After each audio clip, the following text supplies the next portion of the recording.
Hello ನಮಸ್ತೆ friends, ನಾನು ನಿಮ್ಮೆಲ್ಲರ ಆತ್ಮೀಯ ಸ್ನೇಹಿತ S M. Varadaraj and welcome to S M. Varadaraj my YouTube channel.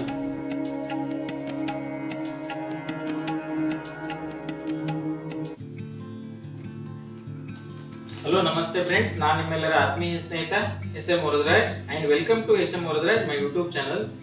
ನಾನು ಈಗ ಮಾತನಾಡಲು ಹೊರಟಿರೋದು ನಾನು ಪರಿಚಯಿಸಲು ಹೊರಟಿರೋದು ಕೊಪ್ಪಳ ಜಿಲ್ಲೆಯ ಸುಪ್ರಸಿದ್ಧವಾದ ಆಧ್ಯಾತ್ಮಿಕ ಸಾಧಕಿಯರಾದ ಬಸವಶ್ರೀ ಸೋಮನಾಳ್ ಕೊಪ್ಪಳ ಇವರ ಬಗ್ಗೆ. ನಮಸ್ತೆ. ಇವರು ಮೂಲತಃ ಕೊಪ್ಪಳ ಜಿಲ್ಲೆಯ ಅಗಳಿಕೆರೆ ಗ್ರಾಮದ ಶರಣ ದಂಪತಿಗಳಾದ ಅಂಬಮ್ಮ ಬಸಣ್ಣ ದಂಪತಿಗಳಿಗೆ ಜನಿಸಿದ್ದು. ಅಂಬಮ್ಮ ಬಸಣ್ಣ ದಂಪತಿಗಳ ಕರೆಕ್ಟ್, ಅವರಿಗೆ ಜನಿಸಿದ್ದು. ಇವರು ಪ್ರಾಥಮಿಕ ಹಂತದಲ್ಲಿಯೇ ಆಧ್ಯಾತ್ಮಿಕ ಕಡೆಗೆ ಒಲವು ತೋರುತ್ತಾ ಬಂದು ತದನಂತರ ಪ್ರಾಥಮಿಕ ಶಿಕ್ಷಣದಿಂದ ಪ್ರೌಢ ಶಿಕ್ಷಣಕ್ಕೆ ಬರುವುದರೊಳಗಾಗಿ ಸಂಪೂರ್ಣವಾಗಿ ತಾವು ತಮ್ಮನ್ನು ಆಧ್ಯಾತ್ಮಿಕ ಕ್ಷೇತ್ರಕ್ಕೆ ಮೀಸಲಾಗಿರಿಸಿಕೊಂಡರು. ಇವರು 2024ನೇ ಸಾಲಿನಲ್ಲಿ ಬೆಳಕು ಸಾಹಿತ್ಯಿಕ, ಶೈಕ್ಷಣಿಕ ಮತ್ತು ಸಾಂಸ್ಕೃತಿಕ ಟ್ರಸ್ಟ್ನವರು ಕೊಡಲಾದ ರಾಷ್ಟ್ರಮಟ್ಟದ ಕಾಯಕರತ್ನ ಪ್ರಶಸ್ತಿಯನ್ನ ಪಡೆದುಕೊಂಡರು. ಹಾಗೆಯೇ ಹಿಂದಿನ ಸಾಲಿನಲ್ಲಿ 2022-23ನೇ ಸಾಲಿನಲ್ಲಿ ಮಹಿಳಾ ಸಾಧಕಿ ಪ್ರಶಸ್ತಿಯನ್ನು ಪಡೆದುಕೊಂಡರು ಜಿಲ್ಲಾ ಮಟ್ಟದಲ್ಲಿ.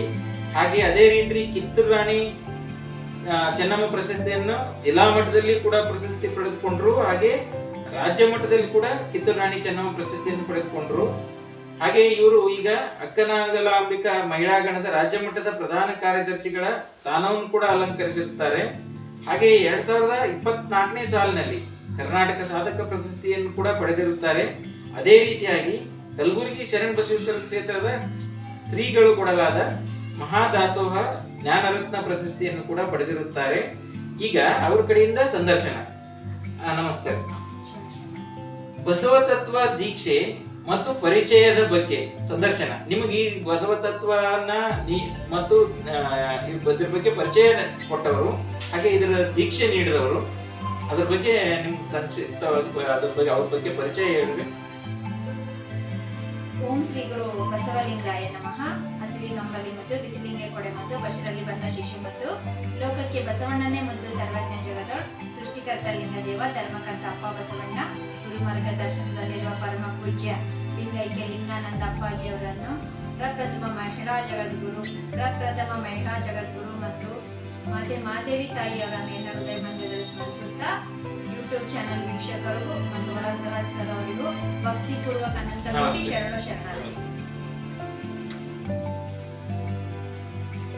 ನಮಗೆ ಲಿಂಗ ದೀಕ್ಷೆ ಕೊಟ್ಟಿದ್ದು ನಾವು 1999ರಲ್ಲಿ ಮಾತೆ ಮಾದೇವಿ ತಾಯಿಯವರು ಶರಣಮೇಳ ಪ್ರಚಾರಕ್ಕೆ ಅಂತೇಳಿ ಗಂಗಾವತಿಗೆ ಬಂದಾಗ ನಮ್ದು ಅಲ್ಲೇ ಜೂನಿಯರ್ ಕಾಲೇಜಲ್ಲಿ ಓದ್ತಾ ಇದ್ದಿದ್ದು.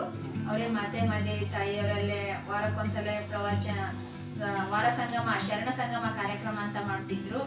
ಅಲ್ಲಿ ಕಾರ್ಯಕ್ರಮಕ್ಕೆ ಹೋಗಿನೇ ನಾವು ಲಿಂಗ ದೀಕ್ಷೆ ತಗೊಂಡು ಶರಣರಿಂದ ಶರಣರಿಗಾಗಿ ಶರಣರಿಗೋಸ್ಕರ ಮಾಡುತ್ತಿರುವ ಶರಣ ಮೇಳವನ್ನು ಕೂಡಲ ಸಂಗಮದಲ್ಲಿ, ಲಿಂಗಾಯತ ಧರ್ಮದ ಪವಿತ್ರ ಕ್ಷೇತ್ರವಾದ ಕೂಡಲ ಸಂಗಮದಲ್ಲಿ ಮತ್ತು ಅಪ್ಪ ಬಸವಣ್ಣರ ಐಕ್ಯ ಕ್ಷೇತ್ರ ಕೂಡಲ ಸಂಗಮದಲ್ಲಿ ಶರಣ ಮೇಳ ಮಾಡ್ಬೇಕಾದ್ರೆ ನಾವು ಅಲ್ಲಿ ಹೋಗಿ ಇದ್ದು ಉಳ್ಕೊಂಡು ಮನನ ಮಾಡಿ ಅರಗಿಸ್ಕೊಂಡು ತಿಳ್ಕೊಂಡು ನಾವು ಮಾತೆ ಮಾದೇವಿ ತಾಯಿಯವರು ನಡೆಸ್ಕೊಡ್ತಿರೋ ಶರಣ ಮೇಳದಲ್ಲಿ ಭಾಗಿಯಾಗಿ ಕಾರ್ಯಕ್ರಮದಲ್ಲಿ ಯಶಸ್ವಿಗೊಳಿಸಿ ನಾವು ಅಲ್ಲೇ ನಡೀತಿರೋ ಕಾರ್ಯಕ್ರಮದಲ್ಲೇ ಅಲ್ಲೇ ವಸತಿ ವ್ಯವಸ್ಥೆ ಇರೋದ್ರಿಂದ ಅಲ್ಲೇ ಉಳ್ಕೊಂಡು ಅವ್ರ ಗರಡಿಯಲ್ಲೇ ಬೆಳೆದು ಶರಣ ಮೇಳ ಮುಗಿಸ್ಕೊಂಡು ಮತ್ತೆ ಕಲ್ಯಾಣ ಪರ್ವದಲ್ಲಿ ಮಾಡ್ತಾರೆ, ಬಸವ ಕಲ್ಯಾಣದಲ್ಲಿ ಮಾಡ್ತಾರೆ. ವರ್ಷಕ್ಕೊಂದ್ಸಲ ಬಸವ ಕಲ್ಯಾಣದಲ್ಲಿ ಕಲ್ಯಾಣ ಪರ್ವ ಅಂತೇಳಿ ಮಾಡ್ತಾರೆ. ಕಲ್ಯಾಣ ಪರ್ವಕ್ಕೂ ನಾವು ಹೋಗಿ ಅವ್ರೆಲ್ಲಿ ಕಾರ್ಯಕ್ರಮ ಮಾಡ್ತಾರೆ ಅಲ್ಲೆಲ್ಲ ಕಾರ್ಯಕ್ರಮದಲ್ಲಿ ಹೋಗಿ ಅವ್ರ ಜೊತೆಗಳ ಒಡನಾಡಿ ಅವ್ರ ಸಾಧಕರಾಗಿ ಅವ್ರ ಜೊತೆಲ್ಲೇ ಇದ್ದು ಅವ್ರ ಗಡ್ಡಿಯಲ್ಲೇ ಬೆಳೆದು ಇಷ್ಟೊಂದು ಗಟ್ಟಿಕಾಳಾಗಕ್ಕ, ಬಸವ ತತ್ವದ ಗಟ್ಟಿಕಾಳಾಗಕ್ಕ ಮೂಲ ಕಾರಣನೇ ಮಾತೆ ಮಾದೇವಿ ತಾಯಿಯವರು. ಹಂಗಾಗಿ ಬಸವ ತತ್ವದಲ್ಲಿ ಇಷ್ಟೊಂದು ಗಟ್ಟಿಯಾಗಿ ನಾವು ಉಳಿದಿರೋದು. ಹಲೋ ನಮಸ್ತೆ ಫ್ರೆಂಡ್ಸ್. ಆಧ್ಯಾತ್ಮಿಕ ಸಾಧಕಿಯರಾದ ಶರಣೆ ಬಸವಶ್ರೀ ಸೋಮನಾಳ್ ಇವರ ಕಡೆಯಿಂದ ವಚನ ಸಂಪುಟದ ಕುರಿತು ಸಂಪೂರ್ಣ ವಿವರಣೆ ಮತ್ತು ಬಸವೇಶ್ವರ ವಚನಗಳು ಅವರು ಏನ್ ತಾಳೆಗರಿಯಲ್ಲಿ ರಚನೆ ಮಾಡಿದ್ರು, ಅವರು ಲಿಖಿತ ರೂಪದಲ್ಲಿ ತಾಳೆಗರಿಯಲ್ಲಿ ರಚಿಸಿದ್ದು ಆ ಪುಸ್ತಕ ರೂಪದಲ್ಲಿ ಬಿಡುಗಡೆ ಮಾಡಿದ್ದಾರೆ. ಅದಕ್ಕೆ ಸಂಬಂಧಪಟ್ಟಂಗೆ ಅವರಿಂದ ಸಂಪೂರ್ಣ ವಿವರಣೆ. ಕರ್ನಾಟಕ ಸರ್ಕಾರದವರು ಮಾಡಿರುವ ಪುಸ್ತಕ ಪ್ರಾಧಿಕಾರದ ವತಿಯಿಂದ ಸಮಗ್ರ ವಚನ ಸಂಪುಟ ಅಂತೇಳಿ 15 ವಚನ ಸಂಪುಟಗಳು ಮಾಡಿದ್ದಾರೆ. 15 ವಚನ ಸಂಪುಟದಲ್ಲಿ 2200 ವಚನಗಳು ಇದಾವೆ. ನಿತ್ಯ ಮುಕ್ತಾತ್ಮರ ವಚನ, ಕಾಯಕ ನಿಮಿತ್ತ ವಚನ ಎಲ್ಲ ಅದರ ಒಬ್ಬೊಬ್ಬರು ಶರಣರದ್ದು ಒಂದೊಂದು ವಚನ ಬುಕ್ಗಳಾಗಿ ಮಾಡಿ ವಚನ ಸಂಪುಟ ಅಂತೇಳಿ. ವಚನ ಸಂಪುಟದಲ್ಲಿ ಸಂಪುಟ 1, ಸಂಪುಟ 2 ಅಂತ ಎರಡು ಬರ್ತಾವೆ. ಸಂಪುಟ 1 ಇದು, ಸಂಪುಟ 2 ಬೇಕಂದ್ರೆ 2 ಎರಡು ಕೂಡ ರಿಲೀಸ್ ಮಾಡಿದ್ದಾರೆ. ಇದು ಸಂಪುಟ 1, ಸಂಪುಟ 2. MM ಕಲಬುರ್ಗಿ ಅವರು ಈ ಇಸ್ಲಾಂ ಧರ್ಮ ಗ್ರಂಥ ಕುರಾನ್ ಹೆಂಗಿರುತ್ತ ಅದೇ ಮಾಡಲಿ ಯುವಕರಿಗಾಗಿ ಶಾರ್ಟ್ ಆಗಿರ್ಲಿ ಅಂತೇಳಿನೆ ಕುರಾನ್ ಬಗ್ಗೆ ಹೆಂಗಿರುತ್ತೆ ಹಂಗೇನೆ ವಚನ ಸಾಹಿತ್ಯ ತರ ಮಾಡಿದ್ದಾರೆ. ಬೇರೆ ಬೇಕಂದ್ರೆ ದಪ್ಪನ ಅಕ್ಷರ ಓದಕ್ ಬೇಕಂದ್ರೆ 15 ವಚನ ಸಂಪುಟಗಳು ಸಪರೇಟ್ ಒಬ್ಬೊಬ್ಬರದೇ ಒಂದೊಂದು ವಚನ, ಇಬ್ಬಿಬ್ರು ಶರಣರದ್ದು ಒಂದೊಂದು ವಚನ, ಅವು ಬೇರೆ ಸಿಗ್ತಾವು. ಪ್ರತಿಯೊಬ್ಬ ವೈಯಕ್ತಿಕ ಶರಣರ ಹೆಸರಿಗೆ ತಕ್ಕಂಗೆ ಅದಕ್ಕೂ ಕೂಡ ಒಂದೊಂದು ಶರಣರಿಗೆ 2 ಶರಣರಿಗೆ ಸಂಬಂಧಪಟ್ಟ ವಚನಗಳು ಕೂಡ ಸಿಗ್ತವೆ. ಅದೇ ತರ ಇದು 2200 ವಚನಗಳಿರಂತ ಸಂಪುಟ 1 ಮತ್ತು ಸಂಪುಟ 2. MM ಕಲಬುರ್ಗಿ ಅವರು ರಚಿಸಿರುವಂತದ್ದು. ಪುಸ್ತಕ ಪ್ರಾಧಿಕಾರ ಗವರ್ನಮೆಂಟ್ ಸರ್ಕಾರ, ಕರ್ನಾಟಕ ಸರ್ಕಾರದಿಂದ ಪುಸ್ತಕ ಪ್ರಾಧಿಕಾರ, ಕರ್ನಾಟಕ ಸರ್ಕಾರದವರು ಅವರ ವತಿಯಿಂದ ಹೊರತರಲಾದ ಇದು ಸಂಪುಟಗಳು. ನಮಸ್ತೆ ಫ್ರೆಂಡ್ಸ್, ಈಗ ನೆಕ್ಸ್ಟ್ ಇದು ಯಾವ್ದು ಹೇಳ್ರಿ ನೀವು? ತಾಳೆಗರಿ ಅಂತಂದ್ರೆ ಬಸವಣ್ಣ ಅವರು ತಮ್ಮ ಕೈಯಾರೆಯಲ್ಲಿ 12ನೇ ಶತಮಾನದಲ್ಲಿ ರಚನೆ ಮಾಡಿದಂತ ಲಿಖಿತ ರೂಪದಲ್ಲಿ. ಅಂದ್ರೆ ತಾಳೆಗರಿಯಲ್ಲಿ ಅವಾಗ ಹಿಂದಿನ ಕಾಲದಲ್ಲಿ ಎಲ್ಲಿ ಇದು ಮಾಡ್ತಾ ಇದ್ರು ಅಂದ್ರೆ ತಾಳೆಗರಿಯಲ್ಲಿ ಬರಿತಾ ಇದ್ರು. ಅವರು ಬಸವಣ್ಣ ಅವರು ಆ 12ನೇ ಶತಮಾನದಲ್ಲಿ ತಾಳೆಗರಿಯಲ್ಲಿ ರಚನೆ ಮಾಡಿದಂತ ವಚನಗಳನ್ನ ಈ ಸಂಶೋಧನೆ ಮಾಡಿ, ಅಂದ್ರೆ ಕರ್ನಾಟಕ ಯೂನಿವರ್ಸಿಟಿ, ಧಾರವಾಡ ಯೂನಿವರ್ಸಿಟಿ ಅವರು ಏನ್ ಮಾಡಿದ್ದಾರೆ, ಅವನ್ನ ಸ್ಕ್ಯಾನ್ ಮಾಡಿ ಈ ರೂಪದಲ್ಲಿ, ಅಂದ್ರೆ ಸಂರಕ್ಷಣೆ ಮಾಡಕ್ ಆಗುತ್ತೆ. ತಾಳೆಗರಿ ಅಂತಂದ್ರೆ ಎಷ್ಟು ಸುಮಾರು ದೀರ್ಘ ಕಾಲದವರೆಗೆ ಉಳಿಸ್ಲಿಕ್ಕೆ ಆಗುತ್ತೆ ಅಂತ ಹೇಳಿ ತಾಳೆಗರಿಯಲ್ಲಿ ಇರುವಂತ ವಚನಗಳನ್ನ ಈಗ ಪುಸ್ತಕ ರೂಪದಲ್ಲಿ ಹೊರಗಡೆ ತಂದಿದ್ದಾರೆ. ಪುಸ್ತಕ ರೂಪದಲ್ಲಿ ಅವರೇ ಅಕ್ಷರ, 12ನೇ ಶತಮಾನದ ಅಪ್ಪ ಬಸವಣ್ಣರೇ ಅಕ್ಷರ, ಇದು ಇವಾಗಿನ ಅಕ್ಷರ. ನೋಡ್ರಿ ಫ್ರೆಂಡ್ಸ್, ಇಲ್ಲಿ ತಾಳೆಗರಿಯಲ್ಲಿ ಒಂದ್ ಸೈಡು ಬಸವಣ್ಣ ಅವರ ರಚನೆ ಮಾಡಿದಂತ ಅಕ್ಷರಗಳು, ಅದರ ಪಕ್ಕದಲ್ಲಿ ಈಗ ನಾವು ಇದು ಮಾಡಿದ ಪ್ರಿಂಟ್ ಹಾಕಿರೋಂತ ಇದು ಅಂದ್ರೆ ಕರ್ನಾಟಕ ಯೂನಿವರ್ಸಿಟಿ ಧಾರವಾಡದವರು ಇದು ಮಾಡಿರುವಂತದ್ದು. ಇಲ್ಲಿ ಮೊದಲಿನ 12ನೇ ಶತಮಾನದಲ್ಲಿ ಬಸವಣ್ಣವರು ತಮ್ಮ ಕೈಯಾರೆಯಾಗಿ ಲಿಖಿತ ರೂಪದಲ್ಲಿ ರಚನೆ ಮಾಡಿದ್ದ ತಾಳೆಗರಿಯಲ್ಲಿ ರಚನೆ ಮಾಡಿದಂತ ವಚನಗಳು. ಆ ನಂತರ ಈಗಿನ ಪುಸ್ತಕ ರೂಪದಲ್ಲಿ ತಂದಿರುವಂತ ವಚನಗಳು ಎರಡು ಕೂಡ ಇದರಲ್ಲಿ ಇದಾವೆ. ಆ ನಂತರ ಇದ್ರ ಬಗ್ಗೆ ಇನ್ನೂ ಏನು ಸಂಕ್ಷೇಪ ಹೇಳ್ತಾರೆ?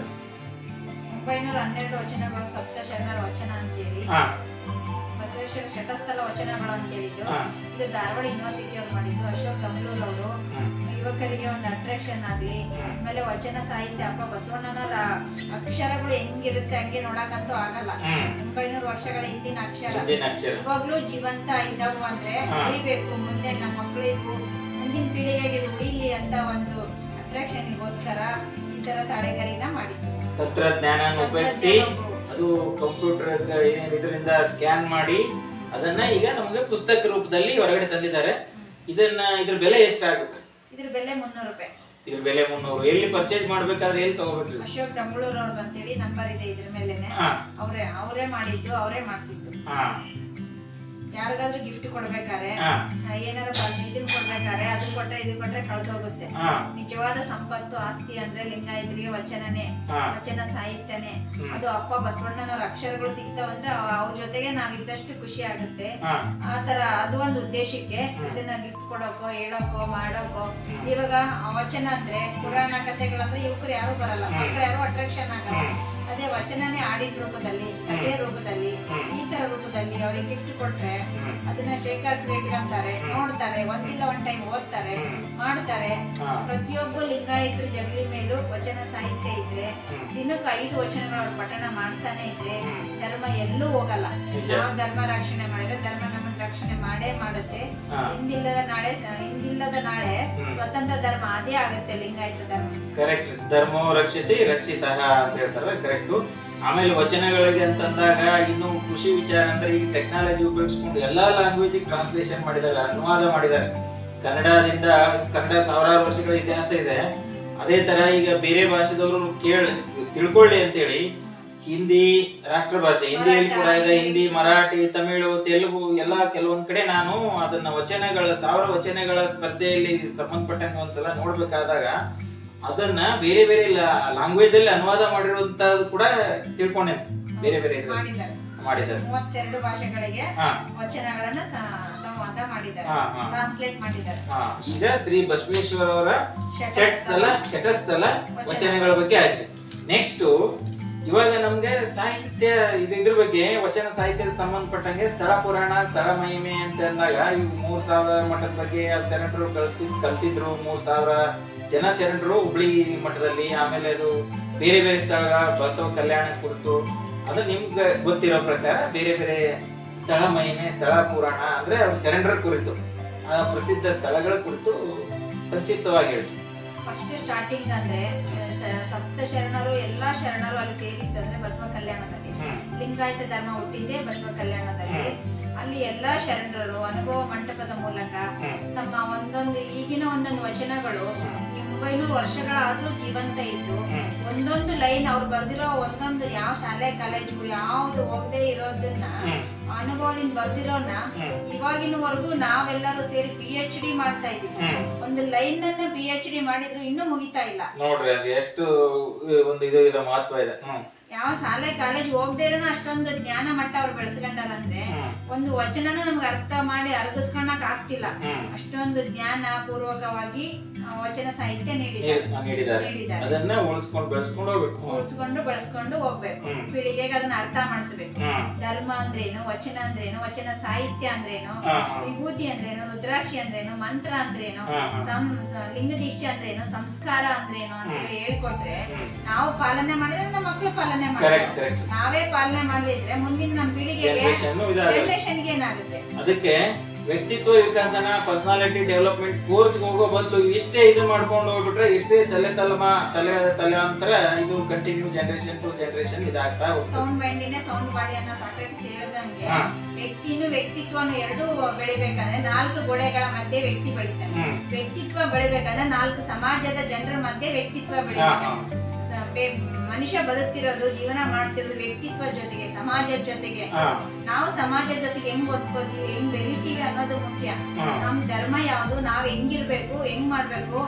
ಸರ್ವ ಧರ್ಮ ಸಮ್ಮೇಳನ ಅಂತ ಬಂದಾಗ ಲಿಂಗಾಯತ ಧರ್ಮ ಎಲ್ಲರನ್ನೂ ಒಳಗೊಂಡ ಧರ್ಮ ಇದು. ಹಂಗಾಗಿ ಸಮಾಜದ ಜೊತೆಗೆ ವಿಶೇಷ ವ್ಯಕ್ತಿ ಅಂದ್ರೆ ಬಸವದಳದ ವ್ಯಕ್ತಿನೇ, ಸಮಾಜದ ವ್ಯಕ್ತಿನೇ, ಲಿಂಗಾಯತ ಧರ್ಮದ ವ್ಯಕ್ತಿನೇ ಅಂತ. ನಿಜ ರೀ. ಅವಾಗಿನ ಹಿಂದಿನ ಕಾಲದಲ್ಲೇ ಇವಾಗ ಏನ್ ಸಂಪುಟ ಸಭೆ ಅದೇನ್ ಇದು ಮಾಡಿದ್ರು ಅದಕ್ಕೆ ಏನ್ ಹೇಳ್ತೀವಿ, ಅದೊಂದು ಇದ್ರಲ್ಲಿ ಸಂಪುಟ ಸಭೆ ಅಂತ ಏನ್ ಮಾಡಿದ್ರು ಅವಾಗ ಬಸವಣ್ಣವ್ರ ಕಾಲದಲ್ಲಿ 12ನೇ ಶತಮಾನದ ಅನುಭವ ಮಂಟಪ, 21ನೇ ಶತಮಾನದ ಲೋಕಸಭೆ ಆ ಮಾದರಿಯಲ್ಲಿ ಇದು ಮಾಡ್ಕೊಂಡ್ರು. ಅಷ್ಟಲ್ಲದೆ ಇನ್ನೊಂದು ಖುಷಿ ವಿಚಾರ ಅಂದ್ರೆ ನಮ್ಮ ಹಿಂದೂಗಳು ಎಲ್ಲೆಲ್ಲಿ ಇದಾರೆ ಭಾರತೀಯರು ಎಲ್ಲ ಅಮೇರಿಕ, ಲಂಡನ್, ಆ ನಂತರ ಇಂಗ್ಲೆಂಡ್ ಅಲ್ಲಿ ಕೂಡ ಥೇಮ್ಸ್ ನದಿ ದಂಡೆಯಲ್ಲಿ ಅವರ ಬಸವೇಶ್ವರರ ಪುತ್ಥಳಿಗಳನ್ನೆಲ್ಲ ಅನಾವರಣ ಮಾಡಿದ್ದಾರೆ. ಸಂದೇಶ ಕೊಟ್ಟ ಧರ್ಮ ಅಂದ್ರೆ ಲಿಂಗಾಯತ ಧರ್ಮ, ಅದು ಅಪ್ಪ ಬಸವಣ್ಣನವರು. ಹೌದೌದು. ಹಾಗಾಗಿ ಇದನ್ನ ಪ್ರತಿಯೊಬ್ಬರು ಮನೆಗೂ ಮುಟ್ಟಿಸ್ಬೇಕಾಗಿದ್ದು ಜವಾಬ್ದಾರಿ. ಪ್ರತಿಯೊಬ್ಬರು ತಿಳ್ಕೊಳ್ಳೇಬೇಕು. ಯಾಕಂದ್ರೆ ಬೇರೆ ದೇಶ ವಿದೇಶಿಗರಿಗೆ ಗೊತ್ತಾಗಿದೆ ಅದ್ರ ಮಹತ್ವ. ಬಟ್ ನಮ್ಮ ಭಾರತೀಯರಿಗೆ ಅದು ಸಂಪೂರ್ಣವಾಗಿ ಗೊತ್ತಾಗಬೇಕು ಇದ್ರ ಮೂಲಕ. ನಾವು ಕಲ್ಸಿದ್ರೆ, ನಾವು ಬೆಳೆಸಿದ್ರೆ, ನಾವು ಉಳಿಸಿದ್ರೆ ತಾನೇ ಅದು ಗೊತ್ತಾಗುತ್ತೆ. ಎಲ್ಲೋ ಧರ್ಮ ಪ್ರಚಾರ ಮಾಡ್ತೀವಿ, ನಿಂತು ದಾಸಗಡ್ಲೆ ವೇದಿಕೆಯಲ್ಲೇ ಮಾತಾಡ್ತೀವಿ ಅಲ್ಲ. ಈಗ ಜನರೇಷನ್ ಏನಿದೆ ಅದು ಡೆವಲಪ್ಮೆಂಟ್ ಆಗ್ಬೇಕು, ಕಾಯಿಲೆ ರೂಪಕ್ಕೆ ತರಬೇಕು. ನಾವು ಮನೆಯಲ್ಲಿ ನಾವು ಉಳಿಸಿ ಬೆಳೆಸಿದ್ರೆ ನಮ್ಮ ಮಕ್ಕಳು ಸಂಸ್ಕಾರ ಕಲಿತಾವು. ಆ ತರ ಮಾಡಿದ್ರೆ ಧರ್ಮ, ವಚನ, ಸಾಹಿತ್ಯ ಉಳಿಯುತ್ತೆ, ಎಲ್ಲೂ ಹೋಗಲ್ಲ. ಧರ್ಮ ಉಳಿದೇ ಉಳಿಯುತ್ತೆ. ಆಮೇಲೆ ಇದನ್ನ ಈಗ ನೀವು ಹೇಳ್ದಂಗೆ ಬಸವೇಶ್ವರ ಶಟಸ್ಥಲ ವಚನಗಳಾಗ್ಲಿ, ಇದ್ರದಾಗ್ಲಿ, ಏನ್ ಬಸವೇಶ್ವರ ವಚನ ಮಹಾಸಂಪುಟಗಳಾಗ್ಲಿ ಕೆಲವೊಬ್ರು ಇದನ್ನ ಖರೀದಿ ಮಾಡಬಹುದು. ಇದನ್ನ ನಾವು ಲೈಬ್ರರಿಯಲ್ಲಿ ನೋಡ್ಲಿಕ್ಕೆ, ಓದ್ಲಿಕ್ಕೆ ಎಲ್ಲಾದ್ರೂ ಅವಕಾಶ ಸಿಗ್ತದ್ರೆ ಲೈಬ್ರರಿಯಲ್ಲಿ ಸಿಗ್ತೈತಿ. DC ಆಫೀಸಲ್ಲಿ ಕನ್ನಡ ಪ್ರಾಧಿಕಾರ ಇಲಾಖೆ ಅಂತಾನೆ ಸಪರೇಟ್ ಇದೆ. ಕನ್ನಡ ಪ್ರಾಧಿಕಾರ ಇಲಾಖೆಯವರಿಗೆ ಆಫ್ ರೇಟಿಗೆ ಇದನ್ನ 2 ವಚನ ಸಂಪುಟಗಳು ಸೇರಿ 600 ರೂಪಾಯಿ ಕೊಡ್ತಾರೆ. ಈಗ ಜಿಲ್ಲಾ ಮಟ್ಟದಿಂದ DC ಆಫೀಸಿಂದ ಜಿಲ್ಲಾ ಕಚೇರಿ ಮುಖಾಂತರ ಕನ್ನಡ ಪ್ರಾಧಿಕಾರ ಇಲಾಖೆಯಲ್ಲಿ 2 ವಚನಗಳ ಎರಡು ಬುಕ್ಕನ್ನ 600 ರೂಪಾಯಿ ಕೊಡ್ತಾರೆ. 2 ಬುಕ್ಕನ್ನ ನಾವು ಸರ್ಕಾರದಿಂದ ಜಿಲ್ಲಾ DC ಆಫೀಸ್ ಕಡೆಯಿಂದ 600 ರೂಪಾಯಿಲಿ ಪಡೆದುಕೋಬಹುದು. ಇಲ್ಲಪ್ಪ ಅಂತಂದ್ರು ಕೂಡ ಇದು ನಾವು ಇದರಲ್ಲಿ ಕೂಡ ಸಿಗುತ್ತೆ, ಆನ್ಲೈನ್ ಅಲ್ಲೂ ಆನ್ಲೈನ್ ನಲ್ಲೂ ಸಿಗುತ್ತೆ, ಎರಡು ಕಡೆ ಇದು ಪಡ್ಕೋಬಹುದು. ಆಮೇಲೆ 15 ವಚನ ಸಂಪುಟ ಬೇಕಂದ್ರೆ 2200 ರೂಪಾಯಿ ಆಗುತ್ತೆ. ಇದ್ರ ಬೆಲೆ ಎಷ್ಟು ಹೇಳಿದ್ರಿ? ಇದು 600 ರೂಪಾಯಿ. ಅದ್ರ ಬೆಲೆ ಎರಡು ಸೇರಿ 600 ರೂಪಾಯಿ ಡಿಸ್ಟ್ರಿಕ್ಟ್ ಆಫೀಸಲ್ಲಿ ಪಡ್ಕೋಬಹುದು. ಕನ್ನಡ ಪ್ರಾಧಿಕಾರ ಇಲಾಖೆಯಲ್ಲಿ ಸಿಗುತ್ತೆ. ಕರ್ನಾಟಕ ಹೆಚ್ಚಿನ ಬಸವ ತತ್ವದ ಬಗ್ಗೆ ಬೇಕಾದ್ರೆ ಕೂಡಲ ಸಂಗಮದಲ್ಲಿ ವಿಶ್ವ ಕಲ್ಯಾಣ ಮಿಷನ್, ಬಸವ ಧರ್ಮ ಪೀಠ ಅಂತೇಳಿ ಮತ್ತೆ ಮಹಾದೇವರ ಹುಟ್ಟು ಹಾಕಿದ ಸಂಸ್ಥೆ, ಅಲ್ಲಿ ಹೋದ್ರೆ ಹೆಚ್ಚಿನ ತತ್ವ ಅಂದ್ರೆ ಏನು, ಎಲ್ಲಾ ಬುಕ್ಗಳು ವಿಶೇಷವಾಗಿ ಇರೋ ಬುಕ್ಸ್ ಎಲ್ಲ ಪ್ರಾರ್ಥನೆ, ಪ್ರೇಯರು, ನೆನಪು, ಧರ್ಮ ಅಂದ್ರೇನು, ಈ ತರದ ಎಲ್ಲಾ ಬುಕ್ಸ್ ನ, ವಚನ ಸಂಗಮ, ಆ ತರ ಗಣಗೀತೆ, ಗಣಗೀತೆ, ಇದು ವಚನ ಸಂಗಮ, ಗಣಗೀತೆಗಳು, ವಚನ ಸಂಗಮ, ಶರಣರತ್ನಗಳು, ಇವೆಲ್ಲ ಪುಸ್ತಕ ಇವೆಲ್ಲ ಕೂಡಲ ಸಂಗಮದವರು ತಂದಿರೋದ್ರೆ ಈ ಮಾದೇವಿ ತಾಯಿಯವರು ನವರಾತ್ರಿಯಲ್ಲಿ ನೀವು ಮಾಡ್ತಿರಲ್ಲ, ದಿನ ಒಬ್ಬೊಬ್ರು ಶರಣರ ಕತೆ ಓದಿ, ದಿನ ಒಬ್ಬೊಬ್ರು ಶರಣರದ್ದು ಇದನ್ನ ಮಾಡಿ ನೆನಪು ಮಾಡಿ ಮಾಡ್ತೀವಿ. ದಿನ ಒಬ್ಬೊಬ್ರು ಚರಿತ್ರೆ ಓದ್ತೀವಿ. ಒಬ್ಬೊಬ್ರದ್ದು 11 ದಿನ ಚರಿತ್ರೆ, 9 ದಿನ ಒಬ್ಬೊಬ್ರದ್ದು ಕಲ್ಯಾಣ ಕ್ರಾಂತಿ ಅಂತೇಳಿ ಶರಣರ ಚರಿತ್ರೆ ಓದಿ ನವರಾತ್ರಿಯನ್ನು ಈ ತರ ಆಚರಣೆ ಮಾಡ್ತೀವಿ. ಲಿಂಗಾಯತ ಧರ್ಮ ಅಂದ್ರೇನೆ ವಿಶೇಷ. ಪ್ರತಿಯೊಂದು ಹಬ್ಬಕ್ಕೂ ಪ್ರತಿಯೊಂದು ವಿಶೇಷ ಕಾರ್ಯಕ್ರಮಗಳನ್ನೇ ಮಾಡಿಕೊಟ್ಟಿದ್ದು ಮಾದೇವಿ ತಾಯಿ ಅವರು. ಆಮೇಲೆ ಇನ್ನೊಂದು ಹೆಮ್ಮೆ ಪಡುವಂತ ವಿಚಾರ ಅಂದ್ರೆ ಅವಾಗ ಟೆಕ್ನಾಲಜಿ ಇರ್ಲಿಲ್ಲ. ಬಸವಣ್ಣ ಅವರು ಜಾಗತಿಕ ಮಟ್ಟದಲ್ಲಿ ಅವಾಗ ಕ್ರಾಂತಿನೇ ಮಾಡ್ಬಿಟ್ರು. ಸರ್ವಧರ್ಮ ಸಮ್ಮೇಳನ ತರ ಎಲ್ಲಾ ಜಾತಿ ಜನಾಂಗದವ್ರನ್ನ ಒಗ್ಗೂಡಿಸಿ ಲಿಂಗಾಯತ ಧರ್ಮ ಅಂತ ಹೇಳಿ ಮಾಡಿ. ಬಟ್ ಇವಾಗ ಎಲ್ಲ ಟೆಕ್ನಾಲಜಿ ಮುಂದುವರೆದಿದೆ. ಎಲ್ಲ ನಮ್ ಸಾಹಿತ್ಯ ಬುಕ್ಸು ಎಲ್ಲ ಕಂಪ್ಯೂಟರ್ ಎಲ್ಲ ಮೊಬೈಲ್ಗಳು ಬಂದಿದಾವೆ. ಅದನ್ನ ನಾವು ಜಾಗತಿಕ ಮಟ್ಟದಲ್ಲಿ ಉಳಿಸಿ ಬೆಳೆಸ್ಬೇಕು.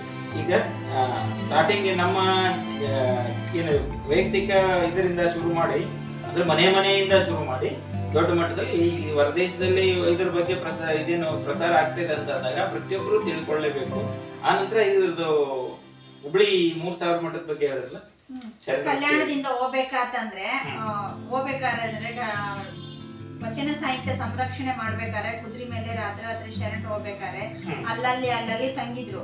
2 ಗುಂಪುಗಳಾಗಿ ಚದರಿ ಹೋಗ್ಬೇಕಾರೆ ಕಾದ್ರಳ್ಳಿ ಮೇಲೆ ಅಲ್ಲೆಲ್ಲ ಹೋಗಿ ಉಳಿದಿದ್ದೆ 3000 ಮಠದಲ್ಲಿ 3000 ಹೋಗೋ ಶರಣರು ಉಳಿದಿದ್ದಕ್ಕೆ ಇವಾಗ್ಲಾದ್ರೂ ಆ ಮಠದ ಹೆಸರು 3000 ಮಠ ಅಂತಿದೆ. ಅಂದ್ರೆ 3000 ಶರಣರಲ್ಲಿ ವಸತಿ ಉಳ್ಕೊಂಡಿದ್ದಕ್ಕೆ 3000 ಮಠ ಅಂತ ಪ್ರಸಿದ್ಧಿ ಪಡೆದಿದೆ. ಕಲ್ಯಾಣದಿಂದ ಉಳುವಿಗೆ ವಚನ ಸಾಹಿತ್ಯ ರಕ್ಷಣೆಗೆ ಹೋಗ್ಬೇಕಾದ್ರೆ, ಬಸವ ಕಲ್ಯಾಣದಿಂದ ಉಳುವಿಗೆ ಹೋಗ್ಬೇಕಾದ್ರೆ ವಚನ ಸಾಹಿತ್ಯ ಸಂರಕ್ಷಣೆಗೆ ಹೋಗ್ಬೇಕಾದ್ರೆ ಹುಬ್ಬಳ್ಳಿ ಮಾರ್ಗ ಮಧ್ಯದಲ್ಲಿ ಉಳಿದಿರೋ ಜಾಗನೇ 3000 ಶರಣರು ಉಳಿದಿರೋದ್ರಿಂದ ಇವತ್ತಿಗೂ ಹೆಸರು 3000 ಮಠ. ಅಂದ್ರೆ ಈಗನು ಕೂಡ ನಮಗೆ ಹುಬ್ಬಳ್ಳಿಯಲ್ಲಿ ಇರುವಂತ ಮಠ 3000 ಮಠ ಅಂತ ಹೆಸರು ಬರ್ಲಿಕ್ಕೆ ಕಾರಣ 3000 ಶರಣರು ಅಲ್ಲಿ ವಸತಿ ಉಳಿದಿದ್ರು. ಉಳುವಿಗೆ ವಚನ ಸಾಹಿತ್ಯದ ಸಂರಕ್ಷಣೆಗೆ ಹೋಗ್ತಾ ಇದ್ದಾಗ ಅಲ್ಲಿ ಉಳ್ಕೊಂಡಿದ್ರು, ವಸತಿ ಉಳ್ಕೊಂಡಿದ್ರು.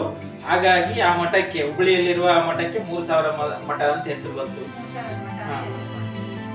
ಉಳುವಿ ವಚನ ಸಾಹಿತ್ಯ ಮತ್ತೆ ಅಲ್ಲಿ ಉಳಿದಿದ್ದಕ್ಕೆ ಉಳುವಿ ಚನ್ನಬಸವಣ್ಣನವರ ಹೆಸರು ಹೋಗಿ ಉಳುವಿ ಚನ್ನಬಸವಣ್ಣನವರ ಹೆಸರು ಅಂತ ಆಯ್ತು. ಇವಾಗ್ಲೂ ನಂಬಿಕೆ ಶರಣರ ಎಲ್ಲರೂ ಭರವಸೆ ನಂಬಿಕೆ ಇರೋದು ಉಳಿದಿರೋ ವಚನಗಳು ಅಲ್ಲೇ ಉಳುವಿಯಲ್ಲೇ ಇದಾವು ಅಂತ ಕಾಲಜ್ಞಾನ ಪ್ರಕಾರ ಉಳಿವಿಯ ಮಠದಲ್ಲಿ ಶಿವಪುರ ಅಂತಿದೆ. ಶಿವಪುರ ಮಠದಲ್ಲಿ ಸಂರಕ್ಷಣೆ ಇವಾಗ್ಲೂ ಮಾಡ್ತಿದ್ದಾರೆ. ಸ್ವಾಮೀಜಿ ಸಂಶೋಧನೆ ಮಾಡ್ತಿದ್ದಾರೆ. ಶಿವಪುರ ಅಂದ್ರೆ ಮೊದಲು ಒಂದು ಸಾಹಿತ್ಯದಲ್ಲಿ ಶಿವಪುರ ಧ್ವಜ ಸತ್ಯಾಗ್ರಹ ಅಂತ ಬರ್ತಿದ್ರೆ ಅದು ಬೇರೆ. ಇದು ಉಳಿವಿ ಸತ್ಯಾಗ್ರಹ. ಉಳಿವಿ ಇರೋದು ಶಿವಪುರ ಅಂತ.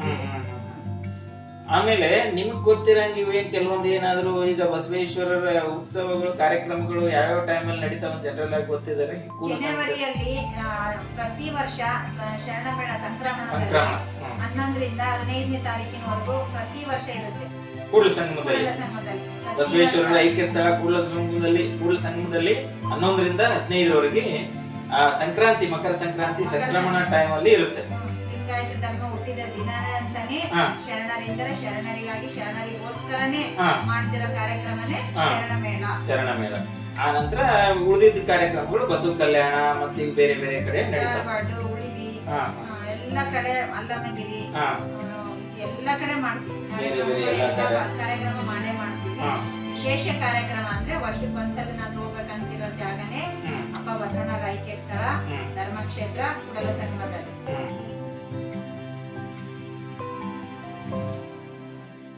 ಮತ್ತೇನು ಇಷ್ಟ ಇಲ್ಲ, ಎಲ್ಲ ಮುಗೀತು. ಜಯ ಬಸವರಾಜ ಭಕ್ತ ಜನ ಸುರಭೋಜ ಜಯತು ಮಹಾಕಾರಣಿಕ ಲಿಂಗ ದೇವನ ಘನ ತೇಜ ಜಯತು ಕರುಣಾ ಸಿಂಧು ಭಜಕ ಜನ ಬಂಧು ಜಯ ಇಷ್ಟದಾಯಕ ರಕ್ಷಿಸು ಶ್ರೀ ಗುರು ಬಸವ ರಕ್ಷಿಸು ಶ್ರೀ ಗುರು ಬಸವ ಜೈ ಗುರು ಬಸವೇಶ್ವರ ಮಹಾದೇವ विश्व गुरु बसवेश्वर महात्मा की जय सकल शरण संतों की जय सर्वरिಗೂ ಶರಣು ಶರಣಾರ್ಥಿ.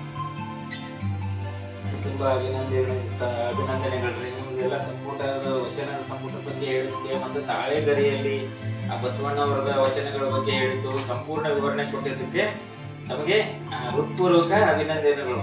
ಶರಣ ಶರಣಾರ್ಥಿ.